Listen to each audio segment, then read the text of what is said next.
उत्तर प्रदेश के आजमगढ़ जिले से एक बहुत ही सनसनीखेज घटना सामने आई है। घटना आजमगढ़ जिले के children senior secondary public school की है, जहां एक 11वीं कक्षा की छात्रा ने स्कूल की तीसरी मंजिल से कूदकर आत्महत्या कर ली। आरोप स्कूल के क्लास टीचर और प्रिंसिपल्स पर पेरेंट्स ने लगाया है, बच्ची को आत्महत्या करने के लिए मजबूर करने का। नमस्कार बहनों भाइयों, मैं त्यागी रम्या अमरेश आप सभी का स्वागत करती हूं चैनल पर और आप सभी से रिक्वेस्ट करती हूं कि प्लीज चैनल को सब्सक्राइब कर लीजिए, घंटे को दबाकर ऑल पर सेलेक्ट कर लीजिए और कमेंट जरूर लिखिएगा, वीडियो को शेयर भी जरूर कीजिएगा। आपको मेरा एफर्ट, मेरा प्रयास कैसा लगा ये जरूर बताइएगा। आजमगढ़ की घटना पर आगे बढ़ने से पहले मैं आपको पहले एक दूसरी छात्रा की घटना बताती चलती हूँ और ये दूसरी घटना हैदराबाद से है। तेलंगाना के संगारेड्डी जिले में भारतीय प्रौद्योगिकी संस्था IIT हैदराबाद की छात्रा ने, जो 21 वर्षीय छात्रा थी, इसी वर्ष ग्रेजुएट एमटेक में उसने बच्ची ने दाखिला लिया था, आत्महत्या कर ली।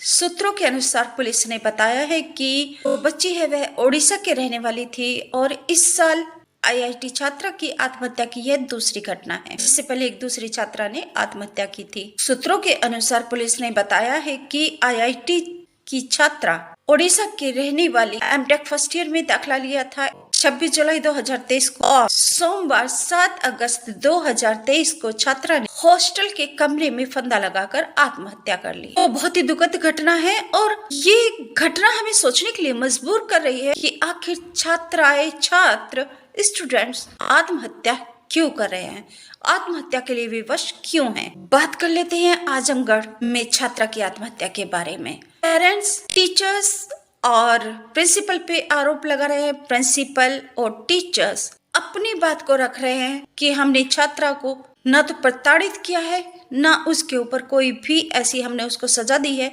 जिससे वह विचलित हो जाए और आत्महत्या का कदम उठा ले। क्लास में सोमवार 7 अगस्त 2023 को लंच के बाद 6th पीरियड में क्लास लगी हुई थी। जो टीचर क्लास लेने के लिए आई थी उन्होंने रूटीन चेकअप शुरू किया बच्चों के बैग चेक करने का। बैग में श्रेया तिवारी के बैग में एक मोबाइल निकला, कीपैड मोबाइल था। टीचर को जब मोबाइल मिला तो टीचर ने क्लास टीचर को बुलाया और कहा, रिक्वेस्ट की क्लास टीचर से कि श्रेया के पेरेंट्स को फोन करके उनको स्कूल में बुला लीजिए। श्रेया के पेरेंट्स को बताना है कि श्रेया के बैग में मोबाइल मिला है। चलिए सुनते हैं श्रेया के प्रिंसिपल क्या कहते हैं, अपनी बात को कैसे रखते हैं और क्लास टीचर कैसे अपनी बात को रख रहे हैं, कैसे अपनी बात को बता रहे हैं। क्या हुआ था उस दिन, उस समय लंच के बाद लगभग 1:30 से 1:45 बजे थे जिस समय ये घटना घटित हुई। मैं क्लास टीचर हूँ और मैंने ही गार्जियन को फ़ोन किया था कि ताकि बच्ची जो है जो भी उसके पास मोबाइल मिला है तो गार्जियन आए और उस साक्ष्य को देखें कि बच्ची के साथ ये मोबाइल अनवांटेड तरीके से मिला है, तो उसको समझेंगे तो गार्जियन अपना जो भी आगे निर्णय लेना होगा लेंगे। मैं क्लास टीचर था, मैंने क्लास टीचर के रूप में गार्जियन को फ़ोन किया और गार्जियन ने, उनकी मम्मी ने ये बोला कि मैं अपने छोटे बच्चे को सनबीम स्कूल से ले करके जब आऊँगी तो मैं आ करके और फिर आप लोगों से मुलाकात करूँगी। और उसी 10 मिनट या 15 मिनट के अंतराल में बच्ची ने इस तरीके का डिसीजन लिया। लेकिन वहाँ तो गार्जियन ये कह रहे हैं कि हमको पहले, हम यही हमारी दुकान है चौक पे, हमने कहा कि हम आ रहे हैं तो कहा नहीं आप गार्जियन जैसे माँ को भेजिए, जैसे माँ को बताया गया कि नहीं फादर को भेजिए। आप लोग 1-1.5 घंटे गुमराह करते हैं। ऐसा कुछ नहीं है।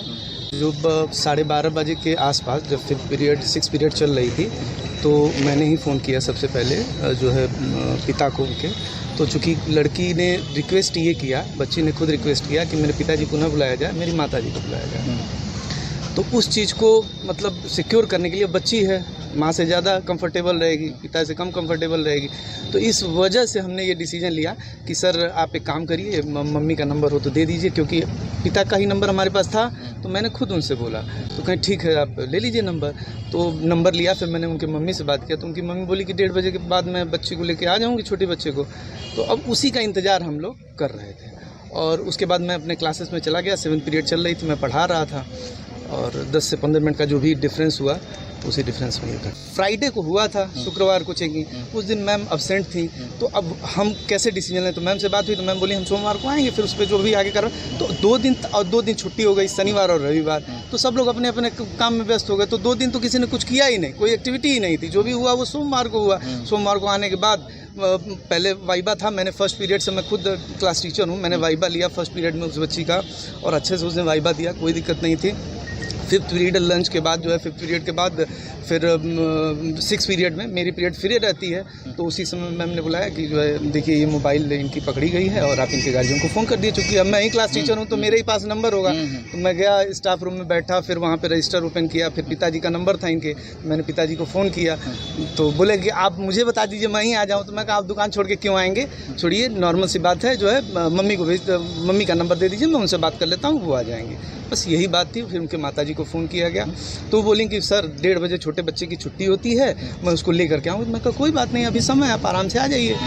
अच्छा, बस यही कह करके मैं 7th पीरियड, भाई 6ठी पीरियड में 30-35 मिनट का होता है, तो ये करके मैं अपने 7th पीरियड क्लास ले रहा था।